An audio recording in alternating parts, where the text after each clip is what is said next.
Let's talk about xylem. हमारे पास xylem में जो मूवमेंट है उसको हम सर्टेन लेवल्स पे या सर्टेन सब पार्ट्स में अगर डिस्कस करें तो हम complete SAP flow of xylem को अंडरस्टैंड कर सकते हैं। सबसे पहले हम अगर बात करें water leaving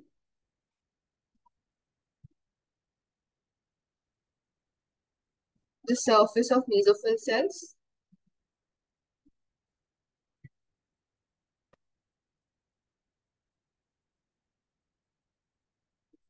then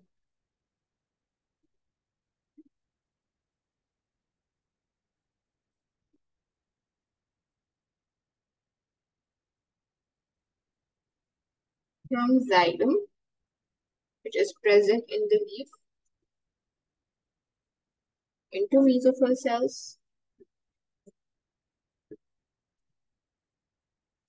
then from xylem that is present in the roots into xylem that is present into leaves,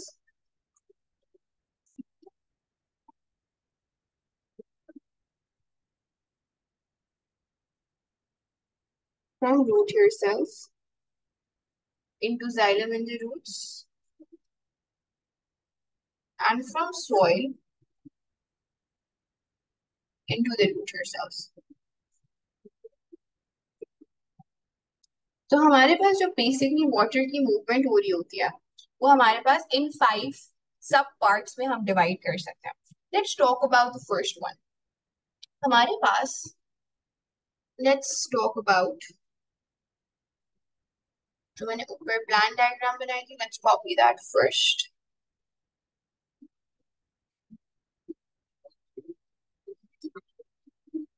okay, तो ये मेरे पास हमारे पास आ गई लीफ की प्लान डायग्राम।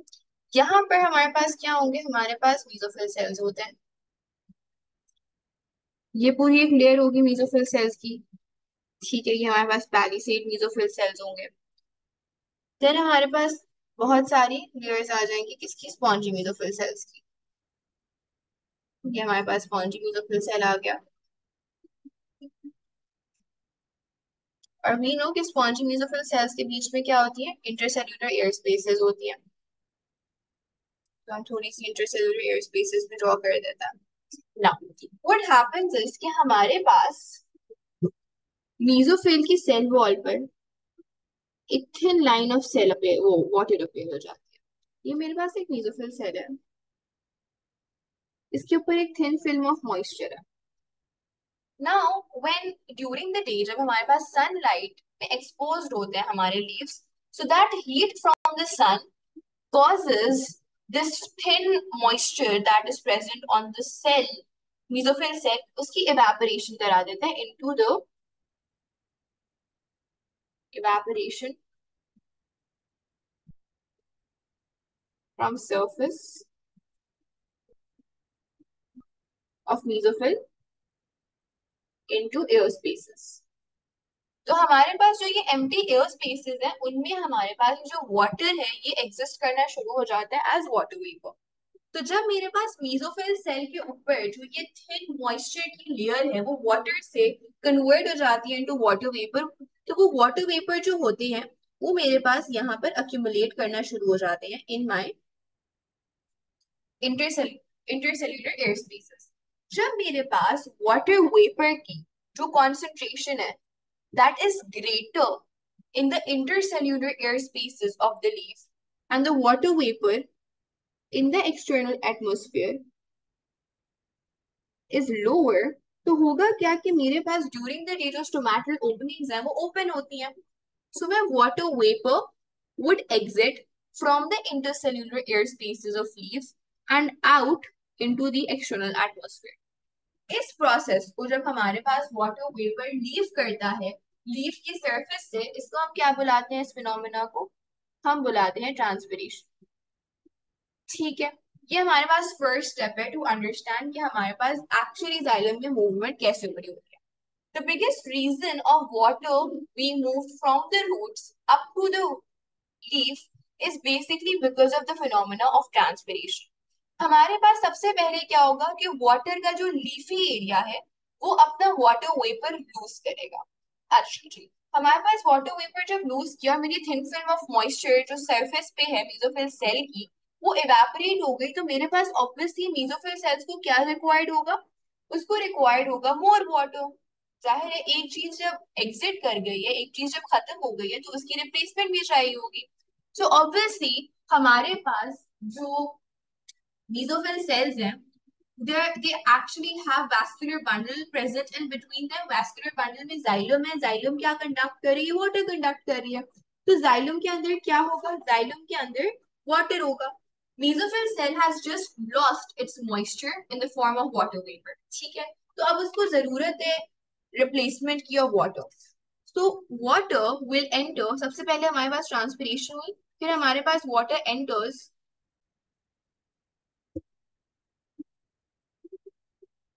हो गया, ठीक है। I'll just repeat myself. So basically, transpiration में क्या हो रहा था? The mesophyll cells were losing their water content. जब मेरे पास mesophyll cells अपना water content lose कर देंगे, तो obviously they would require water to be replaced. तो वो water की replacement किस तरह से होगी? The water needs to come from the adjacent xylem vessels. हमारे पास जो mesophyll cells हैं, उनके पास क्या present है? उनके पास एक vascular bundle present है, जिसमें xylem है। xylem के पास water है। So xylem will give its water to the mesophyll cells. ठीक है? तो हमारे पास water enters from xylem into mesophyll। अब इसके लिए हमारे पास दो pathways हो सकते हैं। एक हमारे पास सिम्प्लास्ट पाथवे होता है, एक हमारे पास एपोप्लास्ट पाथवे होता है। हमारे पास सिम्प्लास्ट पाथवे क्या होता है? ये मेरे पास फॉर एग्जांपल जाइलोम वेसिल है,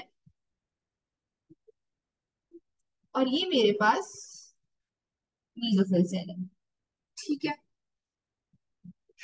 नाउ हमारे पास वी नो दैट हमारे पास जो प्लांट सेल्स होती है, उनकी क्या होती है? उनका एक सेल वॉल होती है, ठीक है? सो ये मैं सेल वॉल ड्रॉ कर देती हूँ ना। मेरे पास basically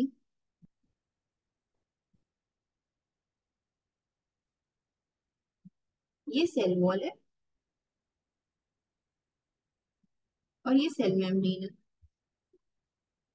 Now, the two routes that can be taken place, that can take place over here, एक तो ये है कि cell wall to cell wall movement of water की, कि हमारे पास जो प्लाज्मा मेम्ब्रेन है, सेल मेम्ब्रेन है, उससे हमारा जो वाटर है वो मूव ना करे, वो एक सेल वॉल से दूसरी cell wall in the absence of cell membrane transport अगर ट्रैवल कर रहा है, उसको हम एपोप्लास्ट पाथवे बोलते हैं। इसको याद करने का एक तरीका ये है कि इंग्लिश में कभी भी ए लग जाए अगर किसी चीज के आगे, तो इसका मतलब है and it is devoid of something, ठीक है? जैसे फॉर एग्जाम्पल हमने से asexual reproduction, तो asexual reproduction का मतलब क्या होता है? absence of sexual reproduction. So whenever a usually comes in English grammar, हमारे पास a का मतलब क्या होता है? absence. So apoplast pathway means in the absence of cell membrane transport. तो apoplast pathway is that pathway जिसमें हमारे पास सेल मेम्ब्रेन इन्वॉल्व नहीं होती, एक सेल वॉल से दूसरी सेल वॉल में डायरेक्टली वाटर मूव कर जाता है। और एक पाथवे ऐसा होता है जो हमारे पास सेल मेम्ब्रेन के थ्रू होता हो जाता है। That pathway that actually requires the movement of water between adjacent mesophyll cells due to differences in water potential. मेरे पास यहाँ पे वाटर पोटेंशियल ज्यादा है, ठीक है? यहाँ पे वाटर पोटेंशियल लोअर है। नेचुरली मूवमेंट ऑफ वाटर क्या होती है? From a higher water potential to a lower water potential. तो ये मेरे पास बेसिकली ऑस्मोसिस हो रहा है। Osmosis across the cell surface membrane हो सकता है, सेमी परमेबल मेम्ब्रेन हो सकता है। So that movement of water which is through your cell membrane, that is your symplast pathway, ठीक है? So symplast pathway involves cell surface membrane. Apoplast pathway does not involve cell surface membrane.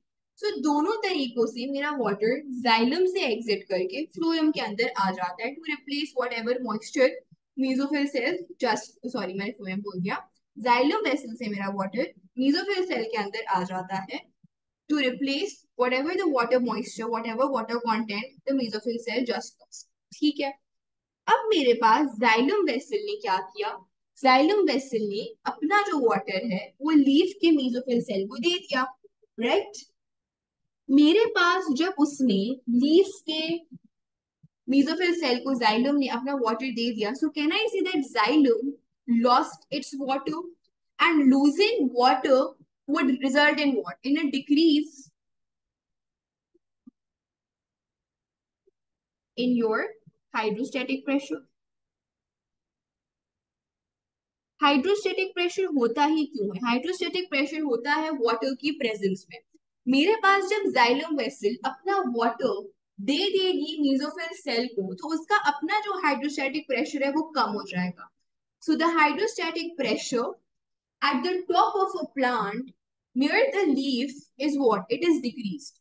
ठीक है।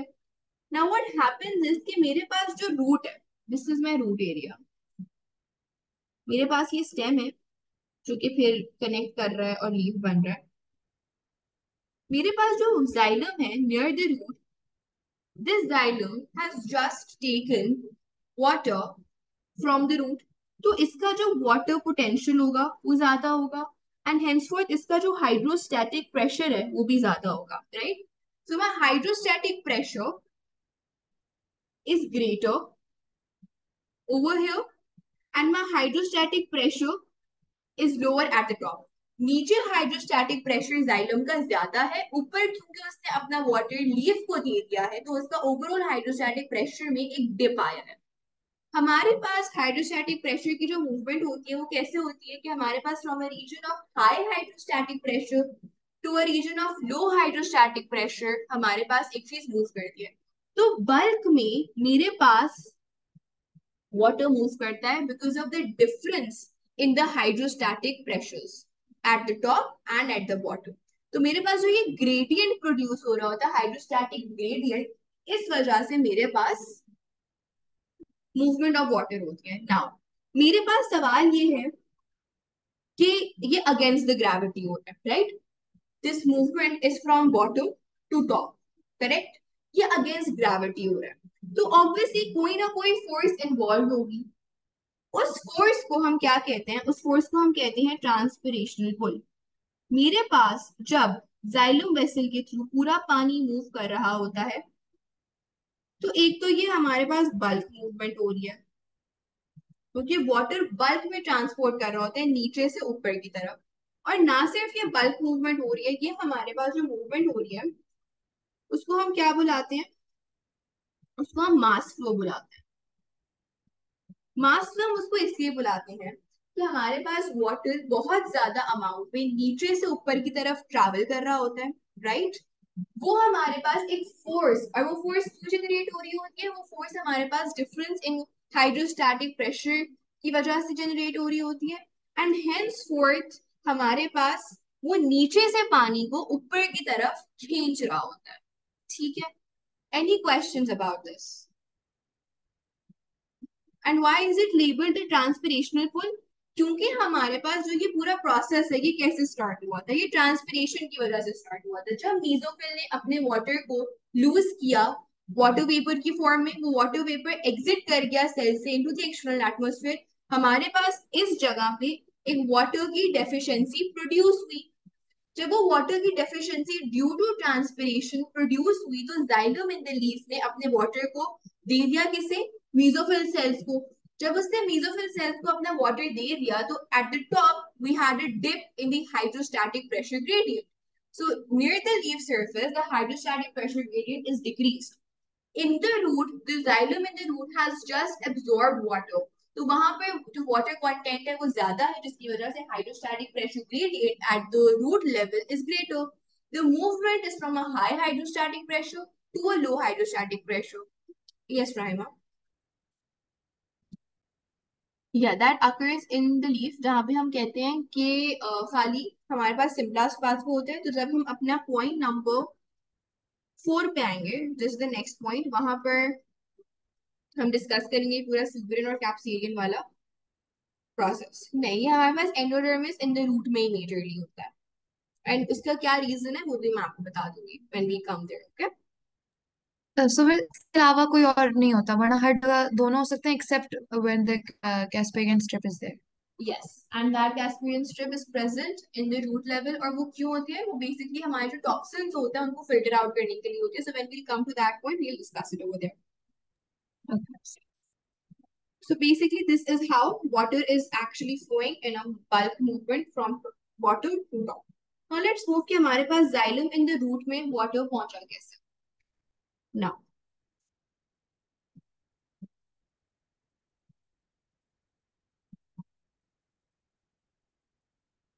this is your cross section of a root.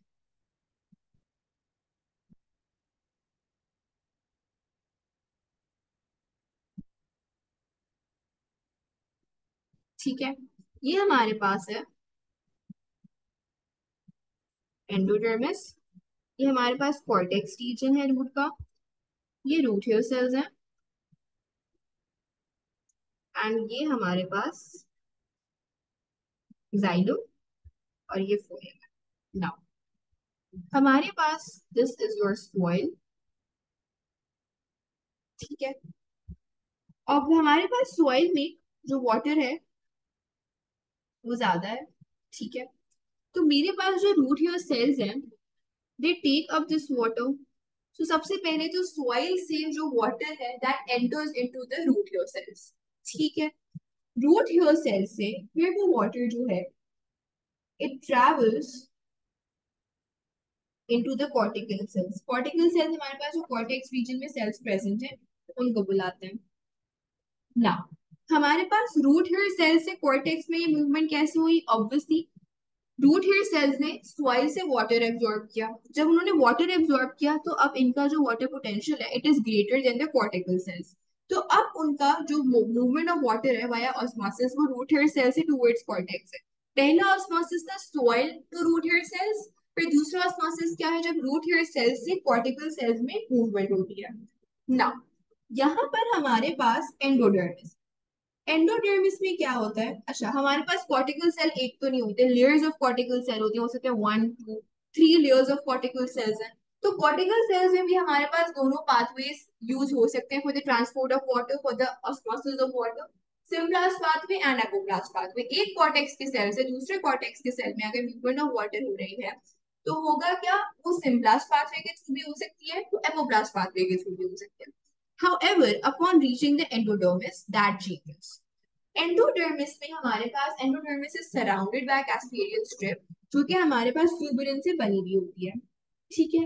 Casparian strip का जो ट्यूबरिन है यहाँ पर हमारे पास कैस्पेरियन स्ट्रिप है, this is made up of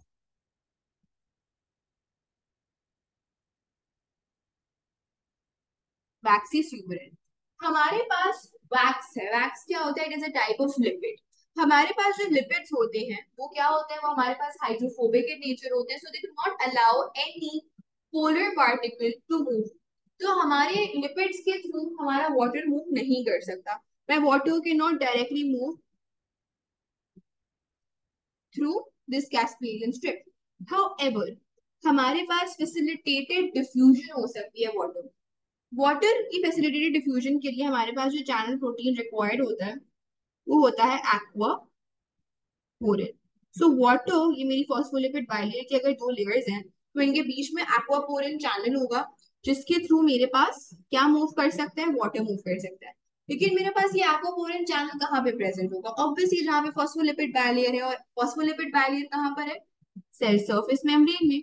तो मेरे पास अगर मुझे थ्रू द एंडोडर्मिस ट्रांसफर करना है, ट्रांसपोर्ट करना है वाटर को, तो वो एक्वापोरिन चैनल के थ्रू हो सकता है which is present in the cell membrane. तो मेरे पास एंडोडर्मिस ऑफ द रूट में जो मूवमेंट होती है वाटर की वो through the cell surface membrane ही होती है, एंड हेंसफोर्थ हमारे पास only symplast pathway occurs at endodermis of the root। अब वो इसका पर्पस क्या है? मेरे पास पानी कहाँ से आ रहा है? सॉइल से आ रहा है, ठीक है। We are taking up water from the soil. Soil में हमारे पास हार्मफुल टॉक्सिन्स हो सकते हैं जो वाटर के साथ एंटर हुए। हमारे पास सेल मेम्ब्रेन क्या करती है, सेल मेम्ब्रेन हमारे पास सिलेक्टिव ट्रांसपोर्ट करवा रही होती है, जो भी चीजें एक्सेप्टेबल हैं, जो भी चीजें पास कर सकती हैं वाटर के सॉरी हमारे सेल सर्फेस मेम्ब्रेन के थ्रू, खाली वो ही पास करती हैं। एक फिल्टर है, एक बैरियर है, हर चीज एंटर करने नहीं देता। एपोप्लास्ट पाथवे में cell wall to cell wall movement थी, सेल वॉल हमारे पास कंप्लीटली परमिएबल होती है। तो अगर मेरे पास सॉइल से कोई टॉक्सिन, कोई हार्मफुल सब्सटेंस एब्जॉर्ब हुआ है और वो रूट हेयर सेल में आया, रूट हेयर सेल में through cell wall to cell wall यानी एपोप्लास्ट पाथवे के थ्रू अगर वो ट्रैवल करता हुआ first year, second year, third year से गुजर गया, तो इट इज पॉसिबल कि एंडोडर्मिस को भी क्रॉस कर दे और एंडोडर्मिस को क्रॉस करके वो जाइलम में एंटर कर जाए। और जाइलम क्योंकि पूरे प्लांट को प्रोवाइड कर रही होती है वाटर से, तो इन दैट मूवमेंट हमारे पास जो हार्मफुल सब्सटेंसेस है वो भी ट्रैवल करते रहे वाटर के साथ। We need to stop that, so that has to stop, or that toxin has to be filtrated before it enters into the xylem of the root। क्योंकि एक दफा जाइलम में एंटर कर गया रूट के, तो वो फिर पूरी जाइलम चैनल में ट्रैवल करेगा। तो रूट के जाइलम में एंटर होने से पहले we have to filter out all the harmful substances, all the toxin substances, and इसीलिए एंडोडर्मिस के फौरन बाद आपके पास जाइलम और फ्लोएम आता है। सो एंडोडर्मिस को भी अगर उस टॉक्सिन ने क्रॉस कर दिया तो उसको तो डायरेक्ट एंट्री मिल जाएगी जाइलम में, which we do not want. And henceforth हमारे पास एंडोडर्मिस में ये सुबरेट की लेयर प्रेजेंट होती है कैस्पेरियन स्ट्रिप बनाने के लिए। और इट मेक श्योर कि अगर एंडोडर्मिस को क्रॉस करना है तो सारे का सारा water through the cell surface membrane cross करेगा, ताकि cell surface membrane acts as a filter, so that only water travels and any harmful substance that might have entered from the soil, that is eradicated, that is filtered out। is this clear कि हमारे पास खाली सिम्प्लास pathway क्यों adopt किया जाता है और उसकी significance क्या है? Okay, great. अच्छा, एक और छोटा सा फिनोमिना पढ़ लेते हैं हम, इस एंडोडर्मिस के रिलेटेड है। ये जाइलम है, ठीक है, this is the xylem of your root.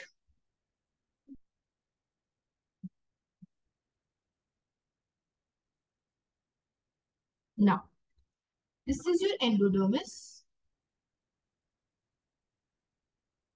This is the xylem.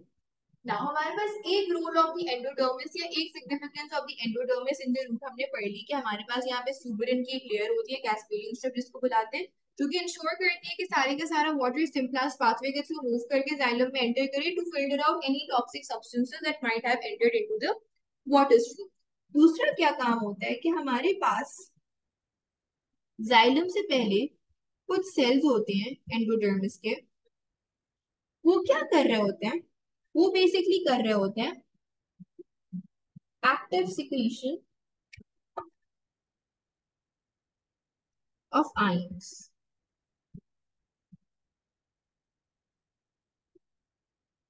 मेरे पास ions are actively secreted into the xylem by the cells that are surrounding it।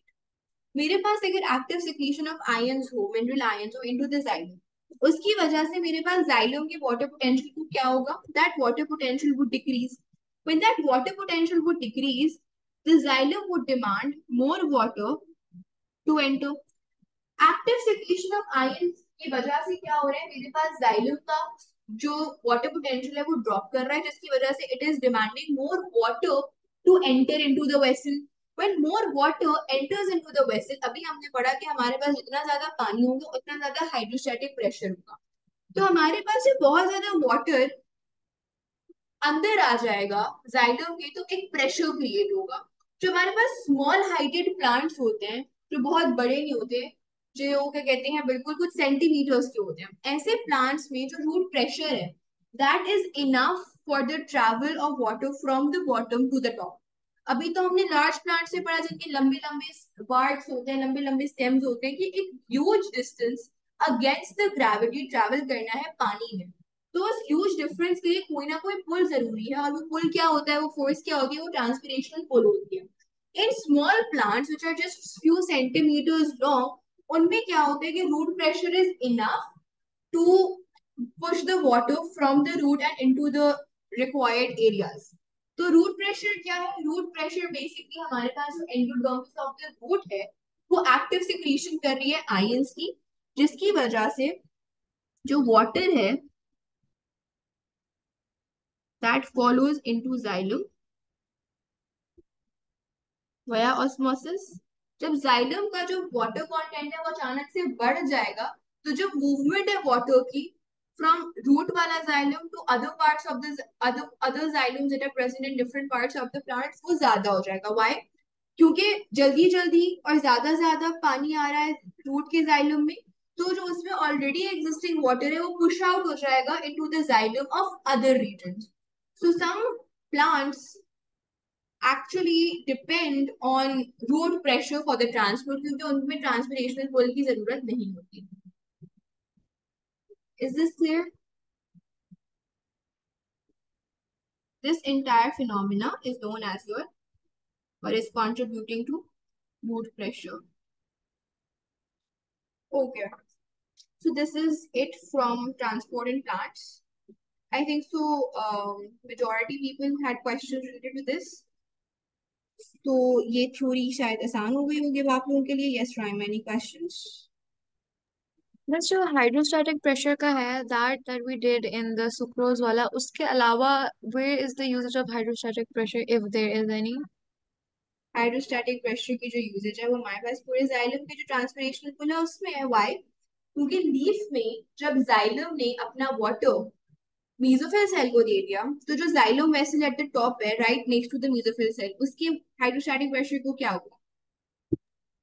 Did it That also decrease? decreases. So the transpiration pull is also due to the hydrostatic pressure, basically. Yes. जब भी hydrostatic pressure gradient create होता है, that is a difference in hydrostatic pressures between two points, हमारे पास flow होती है एक चीज bulk में। अगर वो ये कहते हैं बॉटम टू टॉप है यानी अगेंस्ट ग्रेविटी है, तो उसको हम पुल कह सकते हैं कि the contents are being pulled upwards. और अगर वो टॉप टू डाउन है, जैसे कि हमारे पास सुक्रोज में हो रही होती है कि वो ऊपर से नीचे ट्रैवल कर रही होती है, तो वो एक पुश है। सो डायरेक्शन की वजह से वो पुल और पुश हो सकता है।